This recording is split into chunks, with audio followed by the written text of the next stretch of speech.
All right. Come on in, come on in, come on in, come on in, come on in. Look, we just had to start this live all over again. They got this new whatever promotional thing that they're trying to offer with StreamYard, and it had us lost in the sauce. Only on YouTube right now, no Twitter. But look, we're back, and here we are, man, and we want to get into this game, USC versus Iowa. And B. Shaw is in the house. B. Shaw, what's the word? Not a whole lot, man. I'm just excited to be here talking about this USC football team as always. Absolutely. So, look, man, let's get into it, man. We had to restart this live, and but we here. Your thoughts and opinions, man. Your first thoughts and opinions that cross your mind when you think about this game. And there's a couple things that I want to bring out in reference to this game that I Yeah, feel like could really be advantage USC if we take advantage of it. So, yeah. what's your thoughts? First thoughts. I feel really, really confident about this game. I felt really confident about USC playing Michigan at home, and I feel just as confident as that. And I feel like it's going to be a repeat of that game. I think Coach Lynn's going to stack that box. Extra linebacker in the game, really, really force them to throw the ball, put our corners on islands. They've shown the last couple of weeks they can do that, and I don't see our offense slowing down. The only thing that does worry me just initially is the weather and the rain. But even that, we've proven that we can run the ball, and we're going to really. I have a feeling that our defense is going to come out lights out. So I feel really, really confident about this one. No doubt. So, you mentioned about the rain, man, and I brought one of the things I want to talk about too was the last game that I know, man. It's two lives. I don't know, man. This is new promotional thing that they got going on with Streamyard. It's unreal. But one of the things that I brought about with USC the last time they played in the rain, it was against Notre Dame, and it wasn't like it was a blowout. And one of the things that I really had to ask myself, because you gotta when you start getting teams like this that are physical, and everybody gives that physical thought, as it relates to USC playing this team. I had to go back to Notre Dame. You got to start digging deep. And when we played in the rain against a team that was physical, kind of like Iowa, but has a throwing ability. I think it's totally different from Yeah. from a matchup standpoint. Can you talk about that real quick as far as this matchup and what Notre Dame possibly pose more of a threat, in my Yeah. opinion, than this team? Exactly. Well, it's like we talked about after the Michigan game, and then when we were preparing for the Notre Dame game. Notre Dame was better than Michigan because they had that passing dynamic to their offense, and Michigan had no threat of the pass game. And I think when you look at Iowa, they do some creative stuff with their tight ends, leaking their tight ends out, and they come up with creative things to get the passing game going. So overall, they'll have nice designs, but Right. but when you look at this is another kind of Michigan esque football style of a team. They're going to try and establish a run. They're going to run the ball probably 50 times on offense. They're going to die Right. or live by running that football. And then on the defensive side, it's just like I Right. really like you hit the nail on the head. I think their passing game they do sneaky stuff, but overall this is a Michigan, and if we bring that same game plan there and really stop that run, especially early and get ahead, this is going to be a good day. Good day. Why do you think though? Why do you think so many people are placing more emphasis on them opposing their will with the run? Like you said, you played in the game last year with Michigan, heavy run, and we knew that the quarterback was going to run. We knew this Yeah. year that the quarterback was going to primary run, but I think he posed more of a threat than this team. Why do you think? I think everybody, it's almost like, to me, in my opinion, that they kind of psych themselves out and try to, it's like it's a mind thing. I don't get it. What do you think it is? In terms of you kind of broke up there. In terms, what do I Uh, think it is with Michigan? in terms of almost, you look at some people as they talk about this game as they dissect it in Right. terms of almost psyching themselves out as if it's a huge difference than Michigan, if it's a Yeah. huge difference in Notre Dame. Yeah. I don't think this team is going to be a team that's the No. running back from Notre Dame. Those two running backs, I don't think there's that. No, So they're not. And Iowa's listen. I respect Iowa. They're a really me good too. team. They played really good football this year, and they really had a chance to beat Oregon at home, and that would have been huge. They're a real deal football team, but they're not any big difference in Michigan and Notre Dame. I think Notre Dame has got the same kind of physicality up front. Yeah. That Jeremiah Love is one of the best running backs in the country, hands down. Nebraska had a really good running back. It's by this point in the year, it's not going to be anything that we haven't seen. It's not going to be Right, anything that right. we haven't seen. And we face teams that have, try to establish a run. Nebraska, Notre Dame, Michigan. We face 3 football teams who really try to establish that run game, and some of them had success. But each week, we're getting better and better and better in that run defense department. So I'm confident of where we're going. I think we've been trending on defense and then on offense with Jane continuing to get his legs more involved. I really, really like this. So I don't think we need to be freaking out about Iowa's run game because we face three teams at least who really are good teams. Just as good. Yeah. Yes, exactly. No, I totally agree. How much of a factor now? And one of the things that I said too about now that J.D. Maiava is running, that he's ran even more. How much do you think they have to account for that? Because I think USC, the way they could hit him, they could hit him from so many different ways. Whether it's Makai Lemon running those short slant routes up the middle, or the tight end going up the middle with the seam, or J.D. Maiava keeping the ball or handing it off. How much of a factor do you think his legs now plays into play, and do they have to account for that? It's a game changer. And really, when you look at this offense and kind of compare this season to last season, it's all about balance. It's all about balance. I think we're one of the only teams. We might be the only team, Jay. I'm pretty sure I saw this. That's averaging like 300 yards throwing the ball and 200 yards running the ball. That could be a little. Yeah. Since 2005 or something like that. It's like one of the best stats. But this year it's been this kind of King Miller, especially the last couple weeks. We are a very balanced offense. And then when you add the fact that Jane's getting his legs moving, I mean, it's just got no holes in it, and it helps the whole team out, helps the defense out when that offense gets run the ball and throw the ball. I mean, that offense, I think, and I know they're the best offense in the country. I truly, truly believe that. Yeah. How much of the narrative? I'm gonna ask you this, and then we'll get into this game. How much of the narrative of the old USC under Lincoln Riley do you think is in play, as far as people really not highlighting the offense and how explosive, like what J.D. Maiava's doing, what the offense is doing as a whole is extremely, like, since 2005. Yeah, we haven't had this type of explosive offense, balance wise, like you said. How much of that narrative do you think still exists, and do you think this game will get rid of that narrative? Yeah, well, it's interesting that you talk about narrative, because did you see what the Iowa coach had to say? I didn't hear what he said. So you're gonna love this one, and I know Coach Riley from some inside guys. He's not very happy about this and has been blasting it all in the locker room. So the Iowa coach earlier in the week, they interviewed him, and I don't remember exactly what he said, but he talked about, they basically asked him how it was going against a team with an explosive offense. And he said, listen, offensive stats are great, passing yards are great. He goes, but I don't care about stats. And he goes, I care about win-loss records. That's what he said. And then he goes on to say, I can think of a guy who just entered the conference a couple years ago, who came over with all these offensive accolades and all of these offensive stats. Oh yeah. Look at his win-loss record. Obviously talking about. Oh, was that last year? That was last year. Or the Iowa coach. I just saw the soundbite, and I know that coach. Oh yeah, that was last year. He said that, and he ticked a lot of people off. Yeah, I heard it. Okay, that was last year. Okay, that makes more sense. But I know for a fact that Coach Riley has been blasting that all over the place and really, really fired up about that. And I just heard it for the first time this week, so I assumed it was this week. But yeah, I mean that's an interesting narrative. But to answer your question, I think people are always going to kind of have that that first kind of glance of reputation or whatever you want to call it. But I think Coach Riley, he's been great. I mean, you take away one or two play calls in the Notre Dame game, he's been damn near flawless in my opinion. No, that's facts. I heard that. I think that was last year. See, you were still playing, so you probably weren't even caught up in that type of stuff. Yeah. No, that was last year, and I think it might have been during the Big Ten Media Day or something. But yeah, he said that and kind of took a shot at him. And you know what I would like to see? I would like to see us come out and just blow them out the water. Just literally. We should. I would love to see that too. Literally see them blow them out the water. Now, before I get into this game, there's one more point I had to make.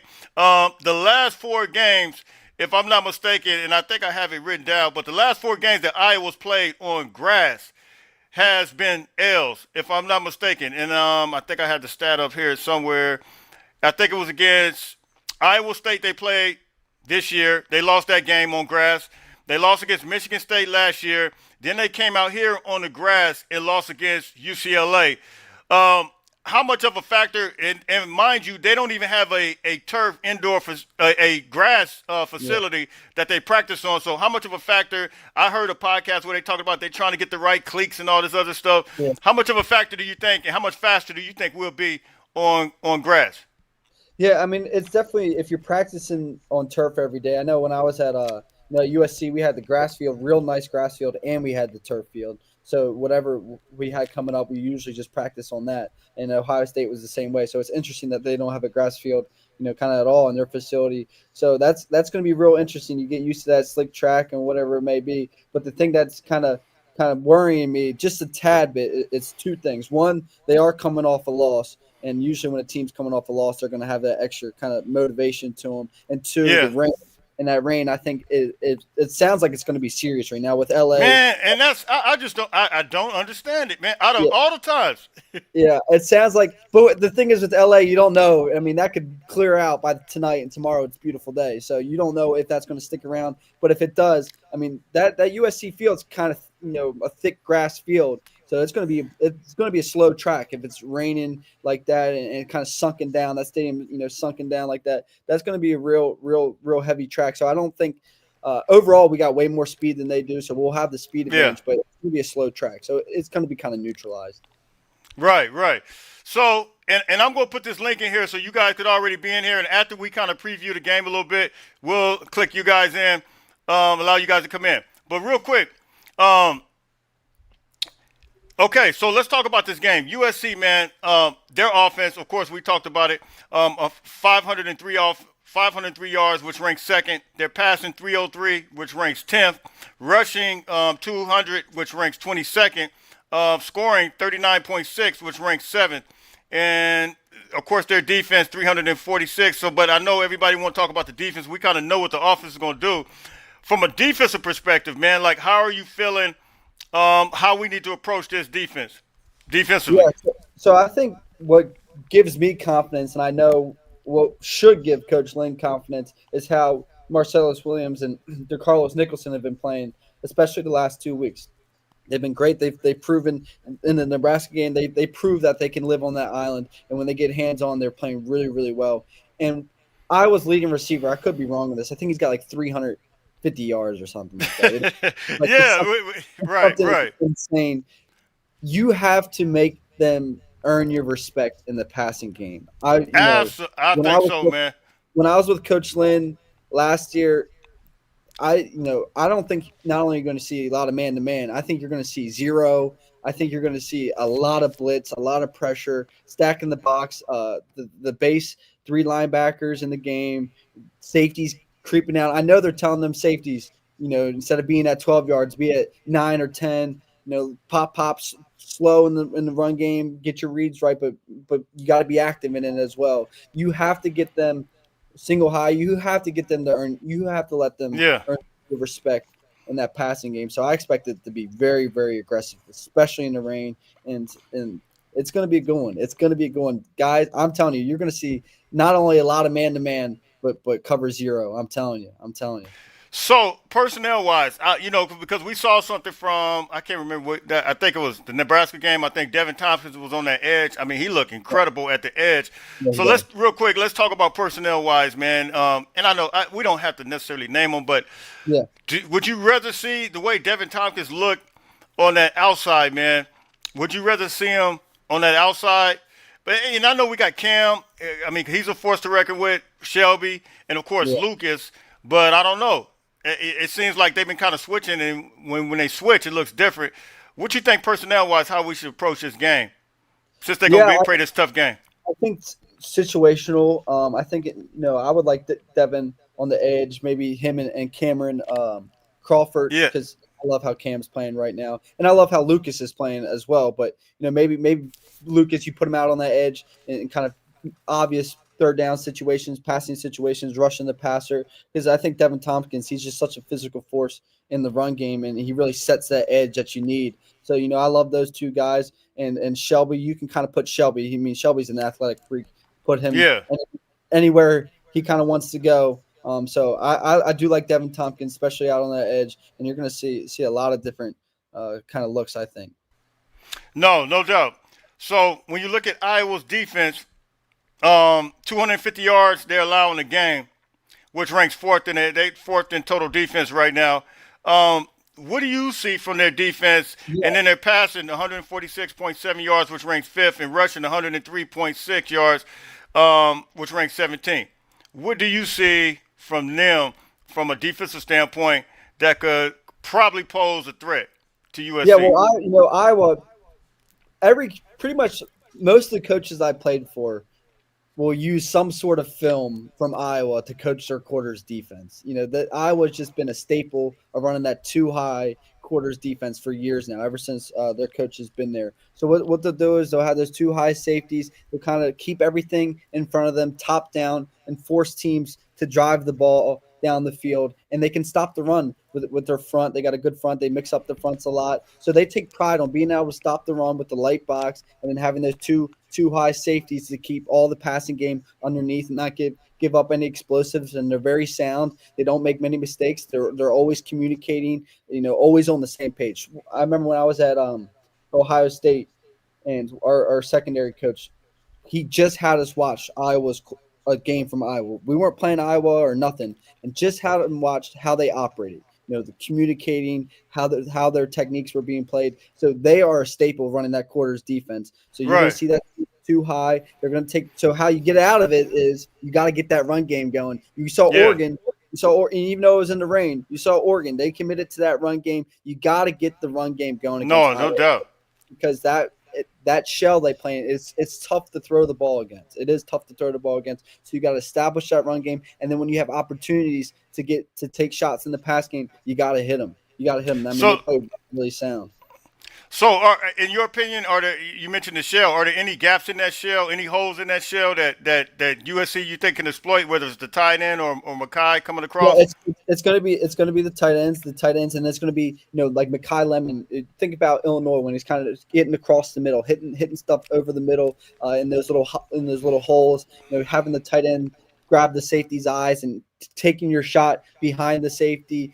There's going to be some holes over the middle, and then some tight end.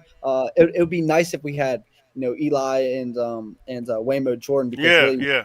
mismatches on those linebackers in there. But it's going to be King Miller. The running backs have to do a good job in the pass game as well. But there's holes for sure. But Iowa's very, very sound, and the very, very tough defense to crack. So make sure you get that run game going, and then when you do get your opportunities, because there won't be too many times that safety bites down on that tight end and opens up a big post or something behind them. So when that happens, you got to connect on those. Absolutely. When Oregon played them last week, I did see them rush for 36 attempts, 261 yards, which was a 7.2 average. Yeah. Of course, that one TD. But so I think those counter runs. I mean, I think there's a lot of things that USC can absolutely try to do to try to establish that run game as well. And mind you, Oregon last week they missed a lot of receivers. They missed Gary Bryant. They missed Yeah, that we had a lot of guys freshman Moore. Yeah, yeah. So you really didn't see Oregon do a whole lot. So I think USC can move and groove, and we're gonna open up this chat. Yeah. And I know you probably have a score prediction, man. Already, Roy, what's the word? I had a score prediction yesterday. I did, which was 31 to 20, but I should have probably said 31 to 17. But I'm gonna go with 31-17. I'm gonna take away them 3 points. I haven't seen. I don't think Iowa is a team that's going to score over 20, in my opinion. No, That's just not me. at all. That That's just if, me. if they score over 20, that would be a really tough day for us. That'd be a tough day. That would be a So I bad, think, bad day. So yeah, I'm gonna go 27 to 10. 27 to 10. I like that 27 to 10. Um, they'll get one, but we just got to make sure we're really, really sound in our stuff and stopping that run. And if we do that, 27 to 10, maybe even like 34 to 10, I just feel really, really good about this game. I really 34 to 10. Hey, I'm 27, with that. I'm with I'll that. settle on 34 to 10. If we go 31 to 10, they might put us in the top 10. No lie. Oh They yeah, might put us in the top 10. I just, wow. Hey, that would be a beautiful thing. I hope we could get there. So look, we'll take the first call real quick. You guys come on in. We're gonna take these calls. Let's go. First one. Timmy Chang, what's the word? Hey, what's going on, Jay? What's going on? Hey, How you so doing? I'm doing good. I'm doing good. I think we're gonna see a lot of 2022 and 2023 like triple option plays that Caleb kind of scored a lot of touchdowns on, either checking it down to like a tight end or Makai Lemon in the flat, but also having that read option play on the front side with the counter.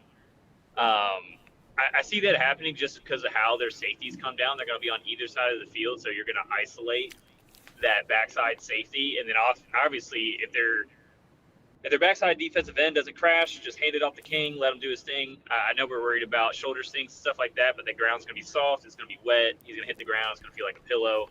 It'll be good for him. But I see a lot. I honestly see about, especially in the red zone, I see that play coming out a lot. Because we haven't really ran that one in the red zone. I think we did it against Northwestern, so it seems like we're gearing that one up. And all this stuff about the rain, I understand that. But our team runs the crap out of the ball. Look at all of our big wins. We ran for more yards than we passed. All of our big wins.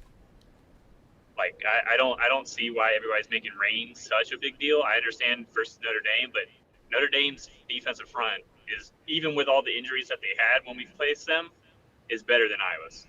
There's no way. And granted, they did kind of keep us to 70-something yards, but Iowa's front seven is not as good as Notre Dame's, or even Oregon's for that point, because they just allowed like 200-something yards. That's kind of the point, man, that I was talking about earlier. I think a lot of people psych them. Now, trust me, there's no disrespect here to Iowa. I respect who they are as a program. But when you look at some of the teams that we've played already, whether it's Michigan, Notre Dame, or some of these other teams, you just feel like USC's had a little bit of experience already as it relates to that. But, of course, they're going to pose a different threat. B-Shaw, you got anything you want to say on that? No, I think brings up a good point about the safeties and stuff, and just I'm with them, man. I'm with them. Good call. Yeah, I totally agree. Anything? Oh, okay, go ahead. My fault. Oh yeah, no, especially for like score predictions and stuff like that. I do believe the first drive. There's just something about it, especially if we receive the ball first and then our defense is on the field second.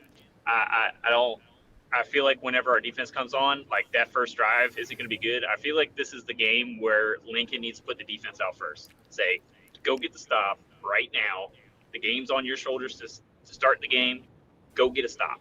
If you get a stop, and that's how their offense looks at the beginning, and we get great field position on a punt, because they will punch the ball. If it's 4th and inches, they're punting the ball. That's Ferenc through and through. That dude's punting the ball. So if we get a 3 and out, start the game, and we go down and we do what we're supposed to, that'll just set the tone. Like I hope we defer to second half. Like that's what I want to see if we can. Yeah, what you think, B? You bring up a good point about punting the ball, because Iowa. You bring up a couple points here. First off, you're right. Iowa doesn't have the talent that Notre Dame has or Oregon has, especially up front. I agree with you. So they have to find other ways to make these games close. And how that coach has been around for as long as he's been around, it's winning the battle of field position. That's going to be a big one, especially in the rain. So pin the ball deep, pinning them down there. You're absolutely right that they are going to try and punt the ball. And I agree with you. I always like kicking the ball. I always couldn't stand when Coach Riley would take the ball first, but I understand why he does it. But I'm with you. In a game like this, kick the ball, slow them, stop them, get the ball back, go down there, score, and you're off to the races after that. So I like that approach as well. It's not a bad approach at all. Go ahead. Oh yeah, I was just gonna say before I headed out, I'm saying 28-10. That's what I'm gonna say for my score prediction. I like that. I like that a lot. Yeah, I'm with that, 100%. Hey, I appreciate you. Definitely appreciate you calling in. Yeah, spot on. B. Shaw, the thing is, man, I wonder if Riley can rally. I think he likes that shock and awe factor, man. Just coming out there and making a statement on the first drive, man. I've always, because, I get it. I think we should sometimes get the ball, man. But at the end of the day, Cardinal and Gold, what's up? I think he wants to impose his will. I think that's why he wants to take the ball first. Yeah, and Coach what you think? I tell you what, Coach Riley, that man's got a chip on his shoulder. Definitely after the last couple of years, I've just seen Absolutely. that chip get bigger and bigger and bigger, and he's got a lot to prove. He's a tough dude. He doesn't get enough credit, but he's got a chip on his shoulder, and that definitely plays a part in how he calls his games. Absolutely, absolutely. Last time someone scored 28 points against Iowa was Rutgers in September.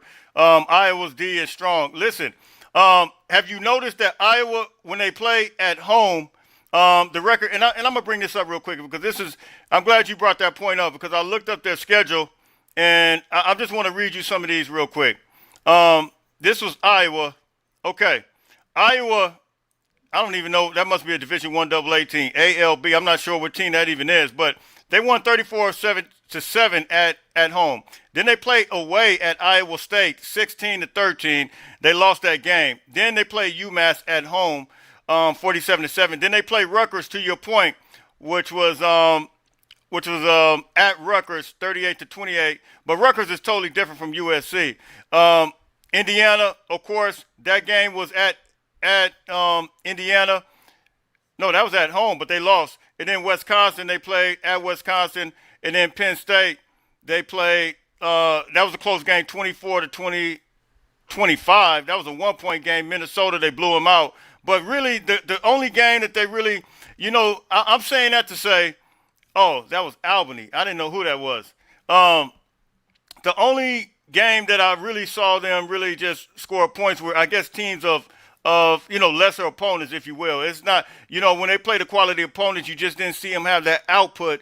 And like I said, to me, it's no disrespect to them. But I personally feel like even over Indiana, people can say whatever they want. This is the best offense they've ever seen, I think, this year. And it's not even close. Do you think it's close with as far as the offense they've seen this year? Bishaw? No, I mean, I think USC is definitely the best offense. They got all facets. They can run the ball, pass the ball, and then when you got that third dimension with Jaden being able to run the football, they haven't seen something like that. Then the play call with Coach Riley and all the stuff up his sleeve, they haven't seen, and they're not going to see anything like that this season. And you bring up a good point. Playing Iowa at Iowa is a whole lot different than getting them on the road. Iowa is a team there. Listen, no disrespect. Iowa's a good program, great program, have much respect for them. They are a team who relies on the little things, getting advantages on the little things. That's playing at home. Can you explain that? Can you explain all that, the little intricacies of that? It's when they play at home, the locker room's pink. The calm. They call them some psychologists to say how can we lower the guys' violent mentality, stuff like that. Then when he's calling the game, this is kind of the point I was making earlier. They're not going to do anything out of the ordinary because they don't want to get behind the sticks, and so they're going to run the ball. Then they're going to rely on stopping the run. Then they're going to punt the ball. They're not going to do anything crazy. They're going to rely on playing sound football, top-down football. We're not going to give up explosives. We're going to force you to drive the field and force you to make mistakes. We're going to be so coached well and so on top of our stuff. We're not going to commit dumb penalties. That's how they live. And if that's how they make their bread and butter, and that's how they're able to beat some of these teams and catch them when they're at home. They beat Ohio State a couple years ago right before I got there. They beat other teams at Iowa. It's because all the little things add up. So they have to live on those. And it's got to be perfect to bring down really, really good teams. And that's no disrespect to them. That's just the truth. They are undermanned, so they try to find other tactics and make sure they're not costing themselves any extra room. But they are good at it. Yeah. And real quick, I mean, if nobody else is going to come in and call in, hey, we're going to call it a day. We appreciate everybody for tapping in. But real quick, how much of a factor – well, do you think – is it a surprise to you with the quarterback for Iowa? I think he threw last year he was at South Dakota State, one of those schools, threw for a lot of yards. But then he comes here, and it's like, I don't even understand it. Only throwing for, 1,000 or some yards. That's unheard of going through all of these games already, 12-some games. It's crazy. Yeah. Well, it's like you kind of see this in teams in the NFL and teams in college. It's like some places, some programs, it's just not a dream for a quarterback to go to for whatever reason. Just kind of. So I wonder why he went there. Then I guess that's the better question. That is interesting because you saw McNamara from Michigan go there a couple years ago.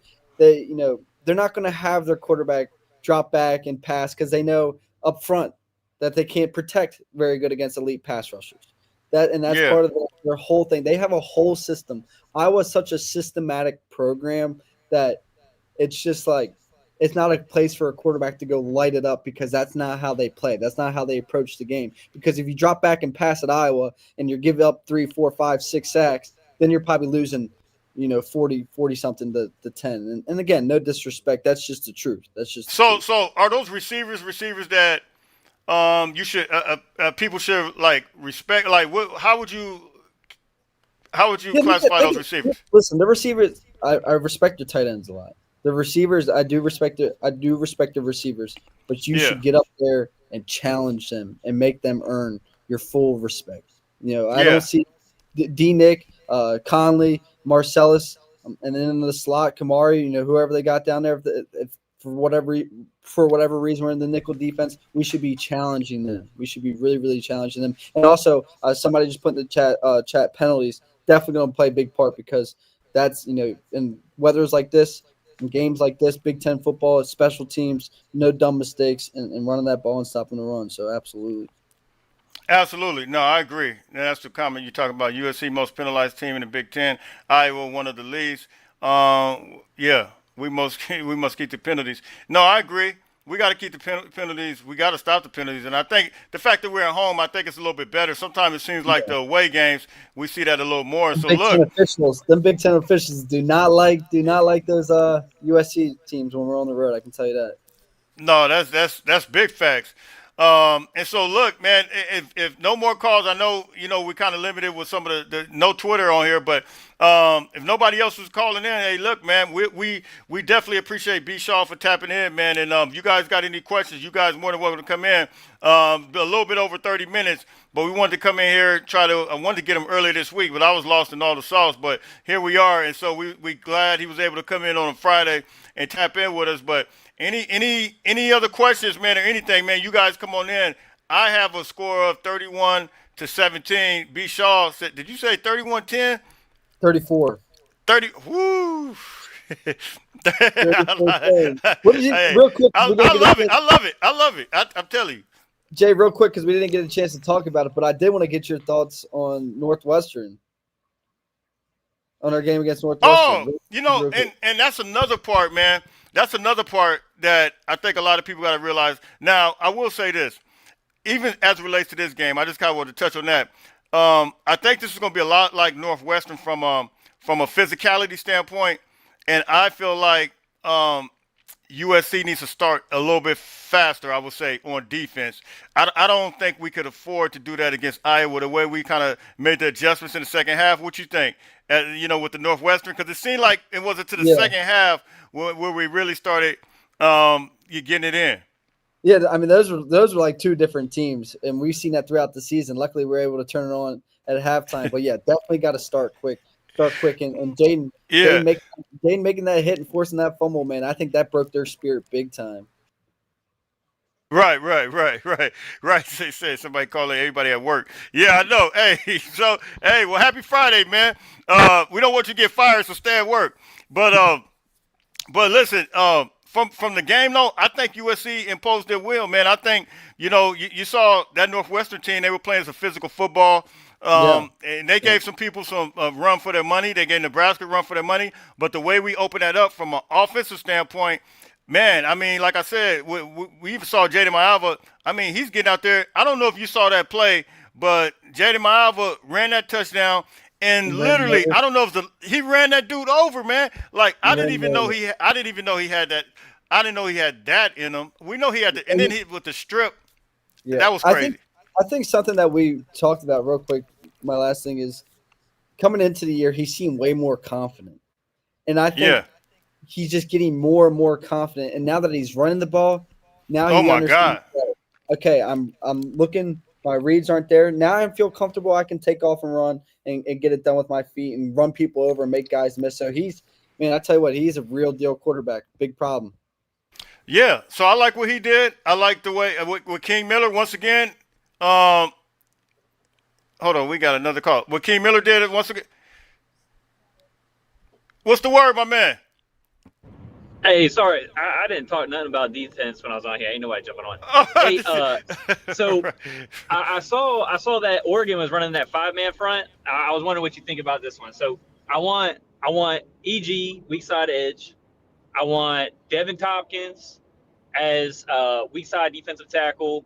I want, and this is going to be the big thing. I want them to switch out Jakeem Stewart to start on top to center. I want him on top to center. I want that quick explosive stuff. They do that outside zone. I want that dude in the backfield immediately. And we need 30 snaps from that guy this game. I know his foot's been nagging him, but we need 30 snaps.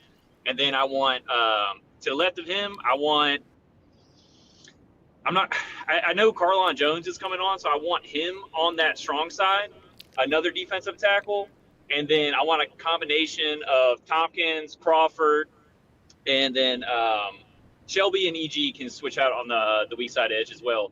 But that's what I want on the 5-man front, because I really think this could be a game that Jakeem really goes off if he's Wait, just on top. yeah, wait. You said Shelby and EG on Yeah. the edge? So, especially when we do need to, yeah, because EG's been doing that all year. He goes from being off ball to on ball, weak side linebacker a lot throughout the games. So I want him chasing, cleaning up backside because they run the outside zone, and then if you have him on the backside, like there's no cutback lanes. So that's who I want there first to start off. B-Shaw, any thoughts on that? Yeah, I mean that's interesting. I like EG. You are right. They do roll them down there a little bit, quite a bit actually. But they do a lot of creative stuff with EGs as well, dropping them out. That's how we saw the pick six. They did a little bit of like an inverted cover too, where they had EG drop out of there to the flat. I love EG. I love him to death. But I wouldn't have him down there on the edge too much. I get what you're saying, and I think it is a good point. But start getting counter and some stuff like that back to EG. That's not necessarily his kind of game. I like him right there over top of the ball, just roaming and kind of being a menace in there. But I know what you're saying. I appreciate you, fam. Go ahead. Especially with that. What did you think about that? It was this weird formation they did last week. So they had like 4 down linemen. They had 2 linebackers, like 2 yards in front of the center, and then I think either a safety or they had a third linebacker like 5 yards off the ball. Like, is that something you think we'll see this week?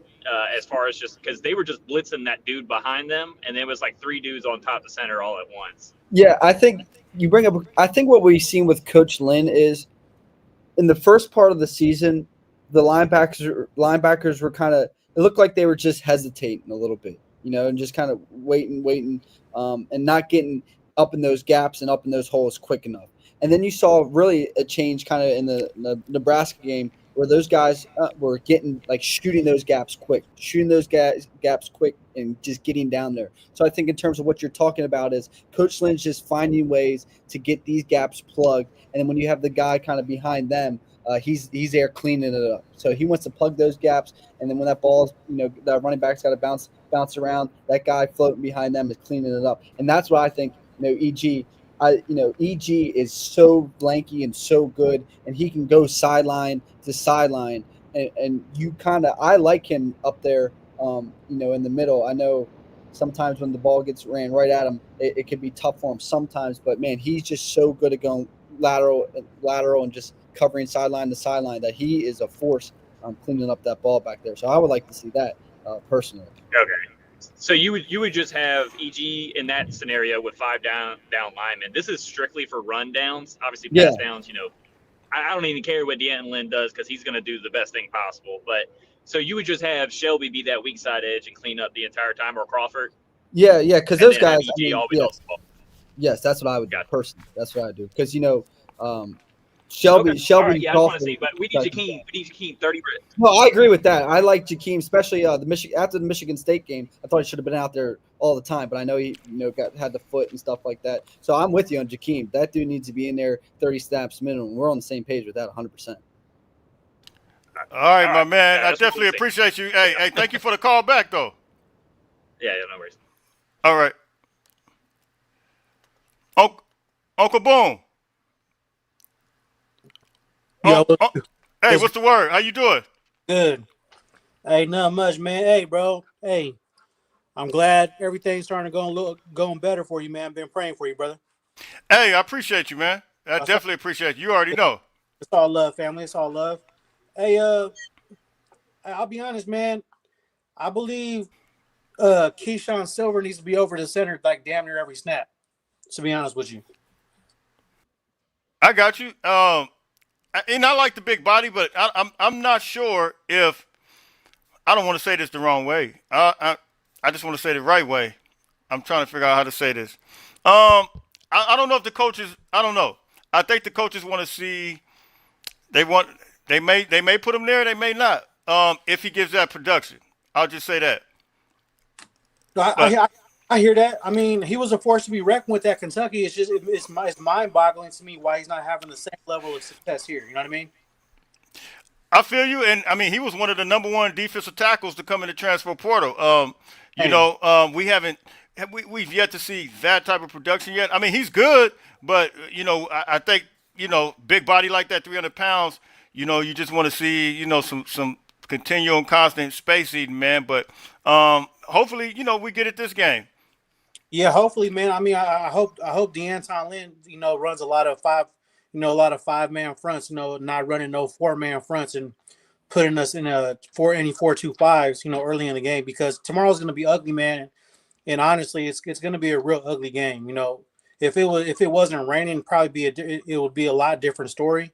We probably win in the track. We would boat race them dudes. But tomorrow's raining. It favors Iowa more than it favors USC tomorrow. To be honest with you, Yeah, because I'm not Yeah, feeling the rain.